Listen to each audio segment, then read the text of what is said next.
ಭಾರತೀಯ reserve bank Paytm payments bank ಲಿಮಿಟೆಡ್ಗೆ ನೀಡಲಾಗಿದ್ದ ಬ್ಯಾಂಕಿಂಗ್ ಪರವಾನಗಿಯನ್ನು ರದ್ದುಗೊಳಿಸಿದೆ. ತಕ್ಷಣದಿಂದ ಜಾರಿಗೆ ಬರುವಂತೆ ಈ ಬ್ಯಾಂಕ್ ಯಾವುದೇ ರೀತಿಯ ವ್ಯವಹಾರ ನಡೆಸುವುದನ್ನು ನಿಷೇಧಿಸಿದೆ. ಕಾರ್ಯಾಚರಣೆಯನ್ನು ಸ್ಥಗಿತಗೊಳಿಸಿದ ನಂತರ ತನ್ನ ಎಲ್ಲಾ ಗ್ರಾಹಕರ ಠೇವಣಿಗಳನ್ನು ಮರುಪಾವತಿ ಮಾಡಲು ಪೇಟಿಎಂ ಪೇಮೆಂಟ್ಸ್ ಬ್ಯಾಂಕ್ ಬಳಿ ಸಾಕಷ್ಟು ನಗದು ಲಭ್ಯತೆ ಇದೆ ಎಂದು ಆರ್ಬಿಐ ಸ್ಪಷ್ಟಪಡಿಸಿದೆ. ಇದು ಈ ಹಿಂದೆ ಮಾರ್ಚ್ 2022ರಲ್ಲಿ ಹೊಸ ಗ್ರಾಹಕರನ್ನು ಸೇರಿಸಿಕೊಳ್ಳದಂತೆ ನೀಡಿದ್ದ ಆದೇಶದ ಮುಂದುವರೆದ ಭಾಗವಾಗಿದೆ. ನಂತರ 2024ರ ಆರಂಭದಲ್ಲಿ ಅಸ್ತಿತ್ವದಲ್ಲಿರುವ ಖಾತೆಗಳು, ಪ್ರೀಪೇಯ್ಡ್ ಕಾರ್ಡ್ಗಳು ಮತ್ತು ವ್ಯಾಲೆಟ್ಗಳಿಗೆ ಹೆಚ್ಚಿನ ಠೇವಣಿ ಅಥವಾ ಟಾಪ್ಅಪ್ಗಳನ್ನು ನಿಷೇಧಿಸಿ ಹೆಚ್ಚುವರಿ ನಿರ್ಬಂಧಗಳನ್ನು ಹೇರಲಾಗಿತ್ತು.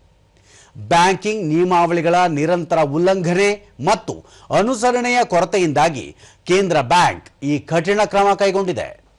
ಗ್ರಾಹಕರು ತಮ್ಮ ಖಾತೆಯಲ್ಲಿರುವ ಹಣವನ್ನು ಹಿಂಪಡೆಯಲು ಯಾವುದೇ ತೊಂದರೆಯಾಗುವುದಿಲ್ಲ ಎಂದು ಆರ್ಬಿಐ ತಿಳಿಸಿದೆ.